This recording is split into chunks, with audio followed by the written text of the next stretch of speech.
आज के इस वीडियो में हम लोग एक जॉब विनिंग रिज्यूम बनाना सीखेंगे, बिल्कुल स्टेप बाय स्टेप। क्योंकि रिज्यूम सिर्फ एक डॉक्यूमेंट नहीं होता है, आपका फर्स्ट इंप्रेशन होता है रिज्यूम। अगर आपका रिज्यूम एटीएस को पसंद नहीं आया तो आपका एप्लीकेशन 10 सेकंड में ही रिजेक्ट हो सकता है। अभी ये एटीएस क्या है, हम लोग जैसे जैसे वीडियोस में आगे बढ़ेंगे मैं आपको सारी चीज़ें बिल्कुल बेसिक से क्लियर करूंगी, तो उसके लिए आपको परेशान नहीं होना है। पहले हम लोग देखते हैं कि इस वीडियो में हम लोग क्या क्या चीज़ें देखने वाले हैं। इस वीडियो में मैं आप लोगों को बताऊंगी कि कैसे एटीएस फ्रेंडली रिज्यूम बनाया जाता है, क्या-क्या मिस्टेक हमें अवॉइड करनी चाहिए रिज्यूम बनाते टाइम, और कौन सी उस फ्री टूल का हम लोग यूज़ करने वाले हैं अपने वेबसाइट के लिए। और उस वेबसाइट में आपको टेम्पलेट भी मिल जाएगा, आपको सिर्फ अपने कंटेंट वहाँ पे ऐड करने हैं। ये 3 चीज़ें हम लोग मेनली इस वीडियो में देखने वाले हैं। तो चलिए अभी स्टार्ट करते हैं और सबसे पहले समझते हैं कि एटीएस रिज्यूम क्या होता है। जब भी आप लोग जॉब के लिए अप्लाई करते हैं, सबसे पहला काम आप लोग क्या करते हो?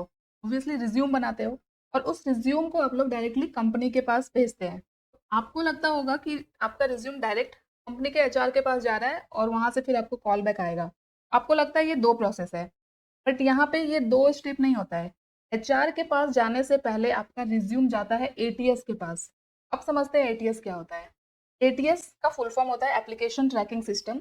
ये एक ऑटोमेटेड सॉफ्टवेयर है जो कंपनी यूज़ करती है 1000 प्लस रिज्यूम को फ़िल्टर करने के लिए। सपोज़ आपने एक कंपनी में जॉब के लिए अप्लाई किया, वहाँ पे 2 वैकेंसीज़ हैं। तो आपको क्या लगता है उस 2 वैकेंसीज़ के लिए कितने एप्लीकेशंस आए होंगे उस कंपनी के पास? थोड़ा सोच के देखना। नहीं सोच पा रहे हो, राइट? क्योंकि एक वैकेंसीज़ के लिए थाउज़ेंड ऑफ रिज़्यूमे कंपनी के पास सबमिट होती है। अब आपको क्या लगता है उस 1000 रिज़्यूम को देखने का एचआर के पास टाइम होता है? बिल्कुल नहीं। इतना टाइम वेस्ट नहीं करती कोई भी कंपनी रिज़्यूम सेलेक्ट करने में। तो फिर कैसे रिज़्यूम सेलेक्ट होता है? रिज़्यूम सेलेक्ट करते हैं एचआर एटीएस के थ्रू। एटीएस एक सॉफ्टवेयर होता है जिसके थ्रू क्या होता है, एटीएस क्या करता है, आपके रिज़्यूम को स्कैन करता है, और अगर आपका रिज़्यूम एटीएस सॉफ्टवेयर में पास हो जाता है, तब जाके वो एचआर के पास जाता है। एंड उसके बाद भी एचआर मुश्किल से 10 से 15 मिनट का ही टाइम देते हैं आपकी रिज्यूम पे। इसलिए हमारा रिज्यूम जो है एकदम सिंपल एंड रीडेबल होना चाहिए, हमारा स्किल्स हाईलाइट होना चाहिए। अगर आपका रिज्यूम एटीएस फ्रेंडली फॉर्मेट में नहीं है तो आपका एप्लीकेशन डायरेक्ट रिजेक्ट हो सकता है। अब ये एटीएस सॉफ्टवेयर क्या-क्या चेक करता है? सबसे पहली चीज़ कि जो भी आपने जिस भी जॉब के लिए ऐड किया उसका जॉब डिस्क्रिप्शन, उसके अंदर जो-जो स्किल्स है, वो सारे स्किल्स आपके रिज्यूम में है या नहीं, वो सारी चीज़ें एटीएस स्कैन करता है। तो हमारा पहला काम होता है अपने रिज्यूम को एटीएस फ्रेंडली बनाना, क्योंकि अगर हमारा रिज्यूम एटीएस में ही स्कैन नहीं होगा, एटीएस में ही फेल हो जाएगा, तो वो एचआर तक पहुँचेगा ही नहीं। तो अब एक एटीएस फ्रेंडली रिज्यूम कैसे बनाते हैं, सारी चीज़ें मैं आपको बिल्कुल स्टेप बाय स्टेप बहुत ही सिंपल तरीके से समझाने वाली हूँ। तो वीडियो में एंड तक बने रहना। इस वीडियो में पूरा एक रिज्यूम मैं आपको डिज़ाइन करके दिखाऊँगी। पूरा कंटेंट से लेके पूरा डाउनलोड तक कैसे रिज्यूम आपके पास आएगा, किस तरह से आप ऑप्टिमाइज़ कर सकते हो आगे रिज्यूम को एटीएस के अकॉर्डिंग, वो सारी चीज़ें मैं बताने वाली हूँ इस वीडियो में। अभी अगर हमें एक रिज्यूम को एटीएस फ्रेंडली बनाना है तो क्या-क्या मिस्टेक हमें नहीं करना चाहिए? सबसे पहली मिस्टेक कि रिज्यूम हमेशा हमारा पीडीएफ फॉर्मेट में होना चाहिए। अगर पीडीएफ फॉर्मेट में हमारा रिज्यूम नहीं होगा तो एटीएस उसको डायरेक्ट रिजेक्ट कर देगा। सेकंड, आपके रिज्यूम में कोई भी ग्राफिक्स या फिर टेबल नहीं होना चाहिए। जैसे कि पहले हम लोग रिज्यूमे में फ़ोटोज़ ऐड करते थे, एजुकेशन दिखाने के लिए टेबल बना देते थे।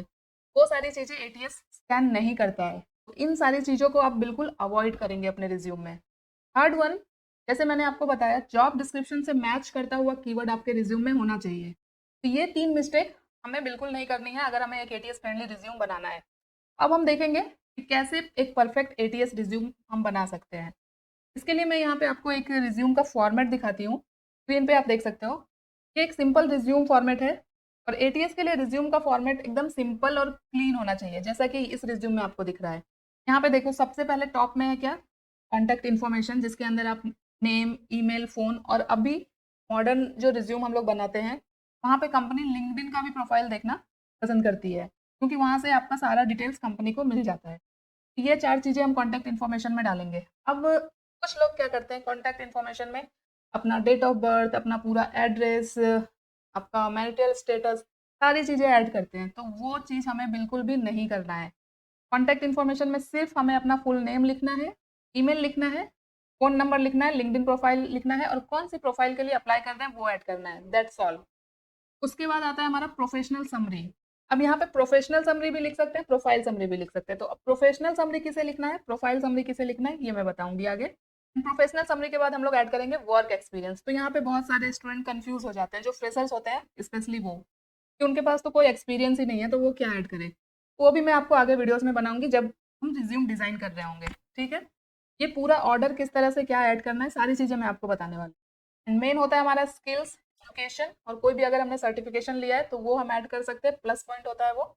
अगर आप फ्रेशर है तो आप 1 पेज रिज्यूम ही आपको बनाना है, कुछ भी करके आपको 1 पेज का ही रिज्यूम बनाना है। 1 पेज से ज्यादा का रिज्यूम नहीं होना चाहिए फ्रेशर्स के लिए। हाँ, अगर आपके पास बहुत सारे एक्सपीरियंस आ गए हैं तो आप मैक्स 2 पेज का बना सकते हैं। एंड और एक टिप, जब भी हम रिज्यूम बनाएंगे तो हम पैराग्राफ की बजाय बुलेट्स पॉइंट का यूज करेंगे। ये सारे एटीएस के लिए इंपॉर्टेंट है, ठीक है। ये तो हो गया बेसिक नॉलेज, एटीएस क्या होता है, क्या क्या चीजें हमें ऐड करनी है, क्या क्या चीजें अवॉइड करनी है एटीएस में अपने रिज्यूम को पास कराने के लिए, वो हमने बताया। अब हम लोग देखेंगे वो कौन सा वेबसाइट है, टूल है, जिसे यूज करके हम लोग अपना रिज्यूम बनाने वाले हैं। ये एक ऑनलाइन रिज्यूम मेकर है जो कि कम्प्लीटली फ्री है। यहाँ पे आपको बहुत सारे टेम्पलेट मिल जाएंगे एक एटीएस फ्रेंडली रिज्यूम बनाने का। तो ये आपको हेल्प करेगा अपना रिज्यूम बनाने में। तो चलिए अभी हम लोग सबसे पहले देखते हैं कि ये टूल कौन सा है। तो यहाँ पे हमें अपने गूगल पे आना है और हमें सर्च करना है फ्लो सीवी। क्या सर्च करना है हमें, फ्लो सीवी। फ्लो सीवी लिख के एंटर किया मैंने, तो ये देखो सबसे टॉप पे जो वेबसाइट आ रही है flowcv.com, यही वो वेबसाइट है जिसके थ्रू हम लोग अपना एटीएस फ्रेंडली रिज्यूम डिजाइन करेंगे। और ये वेबसाइट क्योंकि फ्री है इसलिए मैं आप लोगों को बता रही हूँ, यहाँ पे कोई भी पैसे देने की जरूरत नहीं है। आप लोग बहुत आसानी से रिज्यूम बना भी लोगे और डाउनलोड भी कर लोगे, कोई कॉपीराइट, कोई भी वाटरमार्क कुछ भी नहीं आने वाला है। तो आई थिंक ये आपके लिए हेल्पफुल होगा। यहाँ पे बहुत सारे टेम्पलेट भी मिलेंगे आपको इस वेबसाइट के अंदर, ठीक है। मैं आपको बताऊंगी कि फ्रेशर्स के लिए कौन सा टेम्पलेट आपको लेना चाहिए, एक्सपीरियंस है तो कौन सा टेम्पलेट ले सकते हो, वो भी मैं आपको बताऊंगी। ये देखो कुछ इस तरह का वेबसाइट है, यहाँ पे गेट स्टार्टेड का बटन बटन है और यहाँ पे गेट स्टार्टेड इट्स फ्री, इस पर क्लिक कर देना है सिंपली। तो क्योंकि यहाँ पे मैंने पहले इस ईमेल आईडी के थ्रू इसे ओपन किया था इसलिए ये ऐसे दिख रहा है। यहाँ पे मैं इसे एक नए ईमेल आईडी पे ओपन करती हूँ, ठीक है, बिल्कुल स्टार्ट से आपको दिखाऊंगी। मैंने यहाँ पे एक नया गूगल पेज ओपन कर लिया जिसपे दूसरा मेल आईडी है, ठीक है। अभी इस पे हम लोग सर्च करते हैं फ्लो सीवी। ये वेबसाइट यहाँ पे ओपन हो चुका है। यहाँ पे गेट स्टार्टेड और get started it's free button, इस पे क्लिक करना है। तो आपके पास कुछ इस तरह का इंटरफेस आएगा। देखो यहाँ पे कुछ रिज्यूम के टेम्पलेट आ रहे हैं, है ना। इतने सारे टेम्पलेट यहाँ पे स्क्रॉल करके आप लोग देख सकते हो, बहुत सारे टेम्पलेट आपको मिलेंगे। तो अब एटीएस के लिए कौन सा टेम्पलेट अच्छा होता है ये भी मैं आपको यहाँ पे बताऊंगी। एटीएस क्या होता है ना, हॉरिजेंटली आपके रिज्यूम को स्कैन करता है, मीन्स कि वो वर्टिकली पढ़ ही नहीं सकता, हॉरिजेंटली पढ़ता है। तो आप हमेशा ट्राई कीजिए कि 1 पेज रिज्यूम हो और हॉरिजेंटल हो सारी चीजें, जैसे कि ये वाला फॉर्मेट देख सकते हो, ये वाला, यहाँ पे सारी चीजें हॉरिजेंटल है। यहाँ पे क्या है, कॉलम डिवाइड हो रहा है। तो इस तरह के भी आप बना सकते हो, बट अगर आप प्रोफेशनल हो, मीन्स कि अगर आपके पास काफी एक्सपीरियंस हो चुका है, तब आप लोग इस तरह के फॉर्मेट का यूज कर सकते हो। बट अगर आप एक फ्रेशर हो, इंटरमीडिएट हो, तो आई विल सजेस्ट कि आप हमेशा इस तरह का सिंपल फॉर्मेट ही यूज करें, ठीक है, ये वाला फॉर्मेट। अब मुझे इस फॉर्मेट को यूज करना है, ठीक है। और यहाँ पे और भी बहुत सारे टेम्पलेट हैं जो कि हॉरिजेंटल है, देख सकते हो। ये फॉर्मेट है, उसके बाद ये है, यहाँ पे फिर ये है, और एक ये फॉर्मेट भी है। तो ये भी सिंपल है, अच्छा है। अगर मैं इसे ओपन करूँ, देखो ये फॉर्मेट यहाँ पे ओपन हो चुका है। अब सपोज मुझे इस टेम्पलेट को यूज करना है। अब हमारा मेन काम आता है कि किस तरह से हम लोग रिज्यूम अपना बनाने वाले हैं। सिंपली टेम्पलेट पे क्लिक किया मैंने, ये ओपन हो गया। यहाँ पे एक बटन है यूज दिस टेम्पलेट, इस पे कर देना है हमें क्लिक। अब यहाँ पे इस तरह का इंटरफेस ओपन हो गया। तो आपको यहाँ पे घबराने की जरूरत नहीं है बिल्कुल भी। राइट साइड में आपको बिल्कुल काम पेशेंट होके, क्योंकि आप रिज्यूम बना रहे हो, थोड़ा सा कंसंट्रेशन के साथ आपको देखना है। यहाँ पे देखो फुल नेम, यहाँ पे आपको अपना नेम एंटर करना है, जैसे कि मैं यहाँ पे अपना नेम लिख दे रही हूँ, ठीक है। और इसे हमें कर देना है सेव। हमारा नेम यहाँ पे ऐड हो गया। अब यहाँ पे फिर से देखो ईमेल, फोन, एड्रेस, ये आ रहा है। ईमेल पे क्लिक करेंगे, यहाँ पे देखो जॉब टाइटल का भी ऑप्शन है। तो जैसे मैं यहाँ पे ऐड कर देती हूँ फ्रंट एंड डेवलपर, ये ऐड हो गया। जैसे ही हम इधर ऐड करेंगे ना, यहाँ ऐड होता जाएगा। अभी यहाँ पे ईमेल हमें अपना ऐड कर देना है। तो यहाँ पे आप कोई सा भी अपना एक ईमेल ऐड कर सकते हो, जैसे कि मैं यहाँ पे रेंडम सा ऐड कर दे रही हूँ, priyanka@gmail.com। यहाँ पे आपको अपना फ़ोन नंबर ऐड कर देना है। यहाँ पे एड्रेस में आप सिंपल अपने सिटी का नेम ऐड कीजिए, सॉरी, आपको पूरा एड्रेस लिखने की ज़रूरत नहीं है, सिंपल आपको सिटी एड्रेस ऐड करना है। तो ये तो हो गया जो रिज्यूम में था, ईमेल, फ़ोन और एड्रेस। अगर आपको कुछ एडिशनल यहाँ पे ऐड करना है, तो देखो स्क्रॉल करके नीचे आओ, तो यहाँ पे देखो लिंक्स है। लिंक्स के अंदर है वेबसाइट, लिंक्डइन, गिटहब। तो यहाँ से अगर आपको जो भी ऐड करना है, जैसे आपका लिंक्डइन प्रोफाइल ऐड करना है, तो लिंक्डइन पे क्लिक करेंगे। यहाँ पे हम अपने एक लिंक्डइन का जो भी हमारा आप अपना एक लिंक्डइन प्रोफाइल बना लेना पहले। अगर आप लोगों को नहीं पता है कैसे बनाना है, तो मुझे कमेंट करना लिंक्डइन, मैं उसके लिए भी वीडियो बना दूँगी। linkedin.com समथिंग ऐसे। जस्ट मैं यहाँ पे अभी रैंडम ऐड कर रही हूँ, आप लोग अपना लिंक ऐड करना। तो ये यहाँ पे ऐड हो गया। अब हम लोग इसे सेव करते हैं। कॉन्टैक्ट में हमें इतना ही ऐड करना था। तो देखो हमारे हेडर का टॉप सेक्शन पूरी तरह से रेडी हो गया। अब हम लोगों को ऐड करना है कंटेंट। तो यहाँ पे जैसे ही मैंने ऐड कंटेंट पे क्लिक किया, तो इतने सारे ऑप्शंस मुझे यहाँ पे आ रहे हैं। अब हमारा ऑर्डर क्या होना चाहिए? अब फ्रेशर है तो आपको अपना प्रोफाइल, जो ऑब्जेक्टिव, जो प्रोफाइल समरी होता है, वो सबसे पहले ऐड करना होता है। तो हम लोग अब ऐड करेंगे प्रोफाइल। ठीक है, प्रोफाइल में मुझे यहाँ पे कुछ टाइप करना पड़ेगा। तो इसके लिए हम लोग यूज़ करेंगे चैट जीपीटी का। यहाँ पे जैसे मैं अभी लिखती हूँ चैट जीपीटी।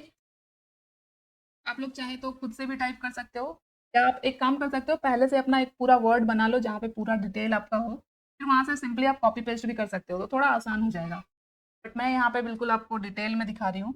सपोज़ मैं यहाँ पे मुझे प्रोफाइल समरी लिखना है, तो यहाँ पे मैं प्रॉम्प्ट ऐड करती हूँ, राइट 2 लाइन्स, 2 लाइन से ज़्यादा हमें नहीं लिखना है, 2 line of profile summary for my resume. यहाँ पे हम इसे बता देते हैं कि हम एक फ्रंट एंड डेवलपर है। I am a front end, क्या लिख रही हूँ मैं, front end developer applying for same. Just एक प्रॉम्प्ट दिया मैंने चैट जीपीटी में, एंटर करते हैं, देखते हैं क्या लिख के आ रहा है। यहाँ पे देखो dynamic and detail oriented front end developer. अगर आपको बहुत हार्ड लग रहा है, इसमें कुछ हार्ड वर्ड है और आप यूज़ नहीं करना चाहते हो रिज्यूम में, यहाँ पे आप सिंपल भी लिख सकते हो ऐसे, राइट इन सिंपल वर्ड्स। देखते हैं अभी क्या आ रहा है। तो ये देखो अभी बहुत ही सिंपल सा चैट जीपीटी ने ये दे दिया मुझे। सिंपली हम क्या करेंगे, इसे करेंगे यहाँ से कॉपी। आप लोग थोड़ा बहुत इसमें एडिट कर लेना, पूरा एआई जनरेटेड मत लगाना। ये ऐड हो गया। अभी इसे सेव करते हैं। ये हो गया। नेक्स्ट फिर से यहाँ पे ऐड कंटेंट पे क्लिक करेंगे, और अब हम लोग ऐड करते हैं स्किल्स। जो भी आपका स्किल्स है, और ये क्लिक हो गया इधर। अब स्किल में यहाँ पे जैसे मैं ऐड कर दूंगी H T M L save कर देते हैं। फिर से यहाँ पे स्किल्स का बटन है, फिर से इस पे क्लिक करेंगे, फिर से यहाँ पे ऐड कर देते हैं CSS, सेव करते हैं। फिर से यहाँ पे स्किल का बटन आ रहा है, यहाँ पे ऐड कर देते हैं जावास्क्रिप्ट। तो जो भी आपके स्किल्स है आप लोग इस तरह से ऐड कर सकते हो।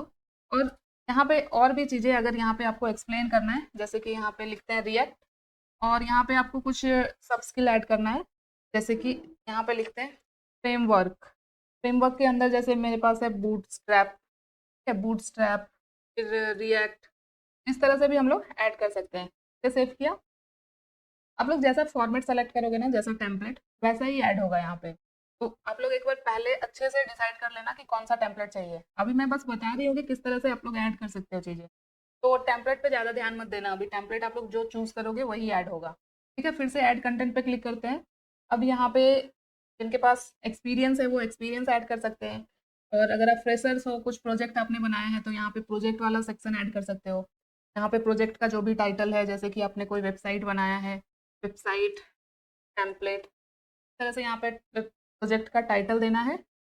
यहाँ पे सब टाइटल ऐड कर सकते हो, जैसे HTML CSS जावास्क्रिप्ट का यूज़ करके आपने बनाया है, तो यहाँ पे एक लाइन लिख सकते हो डिस्क्रिप्शन में। और यहाँ पे चाहे तो ये ऑप्शनल है डेट, अगर आपको डेट ऐड करना है कि कब बनाया आपने, तो वो ऐड कर सकते हो। अब यहाँ पे आप पूरा डिस्क्रिप्शन भी लिख सकते हो, जैसे कि मैंने बस रेंडम एक टेक्स्ट ऐड कर दिया, तो ये यहाँ पे एक ऐड हो गया। इसे सेव करेंगे, ये ऐड हो गया। दूसरा प्रोजेक्ट आपको फिर से ऐड करना है, तो फिर से वैसे ही आपको यहाँ पे ऐड करना पड़ेगा, वेबसाइट 2। फिर से यहाँ पे सारी चीज़ें ऐड करनी पड़ेगी आपको, और फिर से यहाँ पे डिस्क्रिप्शन दे देना है, सेव करना है। तो जितने प्रोजेक्ट है आप लोग इस तरह से ऐड कर सकते हो। ठीक है, अब हम लोग फिर से ऐड कंटेंट पे क्लिक करते हैं। नाउ स्किल्स के बाद हम लोग, सॉरी, प्रोजेक्ट ऐड किया हमने। प्रोजेक्ट्स के बाद हम लोग ऐड कर लेते हैं एजुकेशन। जो भी आपका एजुकेशन है, सारी चीज़ें यहाँ पे पूछा जाएगा आपसे, स्कूल, आपकी डिग्री। तो मैं कुछ भी ऐड कर रही हूँ। सिटी आपको यहाँ पे ऐड कर देना है, डेट क्या था आपके एजुकेशन का वो ऐड करना है। तो अगर मैं रेंडम कुछ भी यहाँ पे ऐड करूँ, तो इस तरह से आप ऐड कर सकते हो। डिस्क्रिप्शन भी ऐड करना है, तो यहाँ पे डिस्क्रिप्शन भी ऐड कर लेंगे। तरह से, ठीक है। इसे सेव करेंगे, सेव हो गया। दूसरा एजुकेशन आपको ऐड करना है, फिर से यहाँ पे ऐड कर लो आप इंटर। और हाँ, यहाँ एजुकेशन में हमेशा आप करेंटली जो कर रहे हो वो ऐड करना है, मीन्स कि हायर एजुकेशन को आपको टॉप पे ऐड करना है। जैसे अभी आप बीटेक कर रहे हो तो पहले आप बीटेक ऐड करो, फिर आप अपना +2 ऐड करो, देन आप 10th ऐड करो, इस तरह से। और यहाँ पे डिग्री, सिटी, ये सब ऐड कर सकते हो इस तरह से। फिर से यहाँ पे ऐड कर दिया मैंने, फिर से यहाँ पे सेव करेंगे। ओके, जब भी हम सेव कर रहे हैं ना, देखो एक मैसेज आ रहा है, you seem to enjoy FlowCV, we recommend you to sign up to save your progress. आपको अपना रिज्यूम पूरा डाउनलोड करना है, ये एडिट करने के बाद ध्यान रखना। जब भी आप वेबसाइट पे आओ ना, पहले साइन अप कर लेना। साइन अप करने में कोई पैसे नहीं लग रहे हैं, तो आपको साइन अप कर लेना है। तो जिस भी मेल आईडी से आपने यहाँ पे जो भी मेल आईडी आपने दिया होगा ना रिज्यूम में, वो ले रहा है, तो यहाँ पे आप अपना ईमेल आईडी चेंज कर लेना, जिस भी मेल आईडी से आपको साइन अप करना है। तो यहाँ पे मैं अपना मेल आईडी ऐड करती हूँ, webcoding25@gmail.com। पासवर्ड यहाँ पे मैंने ईमेल डाला, पासवर्ड डाला और साइन अप पे क्लिक किया। पासवर्ड को सेव कर सकते हो करना चाहो तो। साइन अप करना क्यों ज़रूरी है ना, क्योंकि जब आपका ये रिज्यूम कंप्लीट होगा ना, तो आपको इसे डाउनलोड करना पड़ेगा, और डाउनलोड तब तक नहीं होगा जब तक आप साइन अप नहीं करोगे, ठीक है। इसमें कोई पैसे नहीं लग रहे हैं, साइन अप आप कर सकते हो किसी भी मेल आईडी से। और अगर आपको बाद में इन केस कुछ चेंजेस करना हुआ तो भी आपको साइन अप की ज़रूरत पड़ेगी, ठीक है। एजुकेशन ऐड हो गया, फिर से ऐड कंटेंट पे क्लिक करते हैं। अब यहाँ पे अगर आप फ्रेशर्स हो, अगर आपके पास एक्सपीरियंस है तो आप लोग प्रोफेशनल एक्सपीरियंस वगैरह ऐड कर सकते हो। बट अगर आप एक फ्रेशर्स हो तो यहाँ पे आप लोग आपने कोई कोर्सेज कर रखा है तो वो ऐड कर सकते हो। जैसे यहाँ पे कोर्सेज ऐड कर देते हैं, कोर्स का नाम जो भी है आपका, कोर्स का नाम जैसे मैं दे देती हूँ फ्रंट एंड डेवलपमेंट। मैं रैंडम ऐड कर रही हूँ, आप लोगों का जो भी होगा वो ऐड करना, YZ कुछ भी मैंने यहाँ पे ऐड किया। अब वो किस सिटी में था, क्या कंट्री था, उस डेट पे आपने किया, ये सारी चीज़ें आपको यहाँ पे ऑटोमेटिक मिल जाएगी ऐड करने के लिए, आप लोग कर सकते हो, ठीक है। यहाँ पे फिर से पूरा डिस्क्रिप्शन लिखना है तो लिख सकते हो। सेव किया मैंने, ये कोर्स सेक्शन भी ऐड हो गया। फिर से ऐड कंटेंट पे क्लिक करेंगे। पूरा 1 पेज का रिज्यूम आपको बनाना है। तो अगर आप फ्रेशर्स हैं तो आप अपने अचीवमेंट्स, अवार्ड्स, इंटरेस्ट, ये सारी चीज़ें ऐड कर सकते हो। अगर एक्स्ट्रा करिकुलर एक्टिविटीज़ आपने कुछ की है तो यहाँ पे सर्टिफिकेट ऐड कर देते हैं। कोर्स आपने किया है तो सर्टिफिकेट आपको ऑब्वियसली मिला होगा, तो सर्टिफिकेट का नेम यहाँ पे फिर से ऐड कर देते हैं, फ्रंट एंड डेवलपमेंट, कुछ यहाँ पे ऐड कर देते हैं। सर्टिफिकेट में मैंने अभी ये ऐड किया। अभी ये 2 पेज में आ रहा है, इसे कैसे कम करेंगे ये भी मैं आपको दिखाऊंगी यहाँ पे। अभी सेव कर देते हैं इसे। अब यहाँ पे ये जो कोर्स वाला सेक्शन है ना, यहाँ पे मैंने टेक्स्ट ज़्यादा ऐड कर दिया है। वापस से अगर मुझे किसी सेक्शन में जाना है तो वो भी हम लोग जा सकते हैं। यहाँ पे स्क्रॉल करके इस तरह से आना, तो ये देखो कोर्सेज वाला सेक्शन, सिंपली इस पर क्लिक कर देना। आप इस पर क्लिक करना है, ये ओपन हो जाएगा। और यहाँ पे जो मैंने ऐड किया है ना, इतना सब कुछ ये हटा देते हैं, सेव करते हैं, ठीक है। अब ये 1 पेज रिज्यूम यहाँ पे रेडी हो गया है, ठीक है। यहाँ पे प्रोफाइल पूरे विड्थ पे नहीं आया, तो इस फॉर्मेट के लिए हो सकता है इसका फॉर्मेट यही हो। तो आप लोग अपने फॉर्मेट को चूज़ करते टाइम ये देख लेना आपका फॉर्मेट कैसा दिख रहा है, जैसा दिखेगा वैसा ही ऐड होगा, ये ध्यान रखना।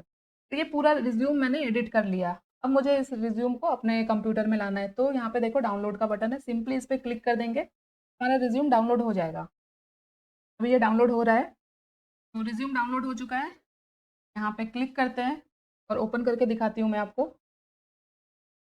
ये देखो, जो रिज्यूम हमने बनाया वो रिज्यूम हमारे पास डाउनलोड होके आ चुका है, और ये PDF फॉर्मेट में है। अब सपोज़ मुझे ये जो रिज्यूम बनाया मैंने, ये तो PDF है, अब मुझे इसे एडिट करना है। तो एडिट हम लोग कहाँ करेंगे, जैसे कि अभी ये वेबसाइट मैंने क्लोज़ कर दिया है पूरी तरह से, तो जिस ईमेल से आपने साइन अप किया था उसी ईमेल को आपको गूगल पे लॉगिन करना है, और उसके बाद आपको फिर से फ्लो सीवी ओपन कर लेना है। जब आप दोबारा फ्लो सीवी ओपन करोगे तो आपके पास इस तरह का दिखाई देगा। अब आपके पास बहुत सारे यहाँ पे रिज्यूमे दिखाई नहीं देंगे पहले की तरह। तो अब मुझे इस रिज्यूम को एडिट करना है, तो इस पे क्लिक कर देंगे, और जिस भी सेक्शन में हमें एडिट चाहिए तो यहाँ पे सारे सेक्शन आपको दिखेंगे। ये देखो, प्रोफाइल दिख रहा है, प्रोजेक्ट दिख रहा है, कोर्स दिख रहा है, स्किल्स दिख रहा है। तो जिस भी सेक्शन में एडिट करना है, जैसे ये प्रोफाइल है, यहाँ पे मुझे कुछ चेंज करना है तो यहाँ पे मैं कर सकती हूँ इस तरह से चेंजेस। वापस से यहाँ पे सेव करेंगे, ये चेंज हो जाएगा। फिर से मुझे इसे डाउनलोड कर लेना है, तो हमारा रिज्यूम इस तरह से रेडी हो जाएगा। तो ये तो हो गया एक ATS फ्रेंडली टेम्पलेट जो कि हमारे पास आ चुका है, जो कि ये है। अब ये टेम्पलेट तो हमारा एटीएस के लिए ओके है, बट क्योंकि ये रिज्यूम हमने रैंडम बनाया है, रैंडम सारी चीज़ें यहाँ पे हमने ऐड की है, तो अभी हम लोग इसे एटीएस में चेक करना it's not a good idea. ऐसे तो एटीएस जो ऑनलाइन एटीएस होता है वो 100% ट्रू रिजल्ट नहीं देता है। मेन जो एटीएस सॉफ्टवेयर होता है वो कंपनी के एचआर्स के पास होता है, जहाँ पे एक्यूरेट रिजल्ट मिलता है। बट फिर भी आपको एक नॉर्मल सा आइडिया चाहिए कि किस तरह से आप अपना एटीएस स्कोर चेक कर सकते हो रिज्यूम का। तो गूगल पे सर्च करना है हमें एटीएस स्कोर चेकर, ठीक है। सर्च किया मैंने तो ये जो फर्स्ट वेबसाइट है फ्री एटीएस रिज्यूम चेकर, इसे ओपन करना है। इस पे क्लिक करना है और जो रिज्यूम मैंने अभी बनाया था उसी रिज्यूम को चेक करते हैं। वैसे अभी स्कोर तो आएगा नहीं अच्छा, क्योंकि हमने जॉब डिस्क्रिप्शन और स्किल्स के अकॉर्डिंग सारी चीज़ें ऐड नहीं की है। बट मैं आपको प्रोसेस बता दे रही हूँ, और ये बिल्कुल एक्यूरेट एटीएस स्कोर देगा, इसकी भी गारंटी मैं यहाँ पे नहीं दे रही हूँ। अब जितनी बार चेक करोगे ना, स्कोर आपका डिफरेंट आ सकता है। तो आप इस वेबसाइट पे डिपेंड होके अपने रिज्यूम को ऑप्टिमाइज मत करने लगना। ये देखो 66% स्कोर आ रहा है अभी भी। तो ये थोड़ा बहुत आइडिया आपको दे देगा कि क्या चीज़ें आपको करनी है, बट बहुत सारी चीज़ें यहाँ पे आपको पेड मिलेगी। जैसे कुछ-कुछ चीज़ें यहाँ पे देख सकते हो, फॉर्मेट में 60% आ रहा है, सेक्शन में 29%, स्टाइल 86, स्टाइल के लिए ओके है, सेक्शन में थोड़ा चेंजेस हमें करना है। तो इस तरह से आप लोग अपना एटीएस स्कोर बस एक आइडिया ले सकते हो। मैं ये नहीं बोलूँगी कि 100% रिजल्ट देगा आपको, बट आपको एक थोड़ा आइडिया मिल जाएगा। अगर आपका कंटेंट में कोई प्रॉब्लम है तो वो आपको दिखा देगा यहाँ पे। तो ये सारी चीज़ें आप लोग देख सकते हो। ठीक है, तो ये सारी चीज़ें इस वेबसाइट पे आपको दिखेगी। और भी बहुत सारे वेबसाइट होते हैं, बट सब पे आपको डिफरेंट रिजल्ट दिखेगा, तो वो आपको ज़्यादा परेशान नहीं होना है। बस जितने टिप्स मैंने आपको बताए हैं, क्या-क्या चीज़ें अवॉइड करनी है, वो सारी चीज़ें आप मिस्टेक मत करना। जिस भी इंटरव्यू के लिए आप अप्लाई करो, उसके जॉब डिस्क्रिप्शन को अच्छे से पढ़ लेना, क्या रिक्वायरमेंट है, उसके अकॉर्डिंग अपने रिज्यूम को अपडेट ज़रूर कर लेना, ठीक है? कंटेंट को और स्किल्स को, सो दैट कि एटीएस में आपका रिज्यूम पास हो सके। तो मैंने आपको पूरे डिटेल में दिखाया कि किस तरह से आप लोग अपना एक एटीएस फ्रेंडली रिज्यूम बना सकते हो। बस जो टिप्स मैंने आपको बताए हैं वो सारे फॉलो करोगे तो 100% आपका जो रिज्यूम है एटीएस में पास हो जाएगा। जो फॉर्मेट मैंने आपको बताया वही फॉर्मेट यूज़ कीजिए, simple, clean and readable content आपको ऐड करने हैं, क्योंकि एक परफेक्ट रिज्यूम आपके जॉब सर्च को 10 गुना बढ़ा सकते हैं, और सबसे पहला फेज होता है किसी भी जॉब का एक रिज्यूम, ठीक है? तो अगर आपको ये वीडियो हेल्पफुल लगा हो तो वीडियो को लाइक कर देना, इसे अपने दोस्तों के साथ शेयर करो एंड सब्सक्राइब करना बिल्कुल ना भूलना। तो नेक्स्ट वीडियो आप कौन सी देखना चाहोगे मेरे चैनल पे, इसके लिए मुझे कमेंट करना, और अगर रिज्यूम आपने बना लिया हो तो मुझे कमेंट में लिखना मेरा रिज्यूम बन गया। ठीक है, फिर मिलते हैं, कीप लर्निंग।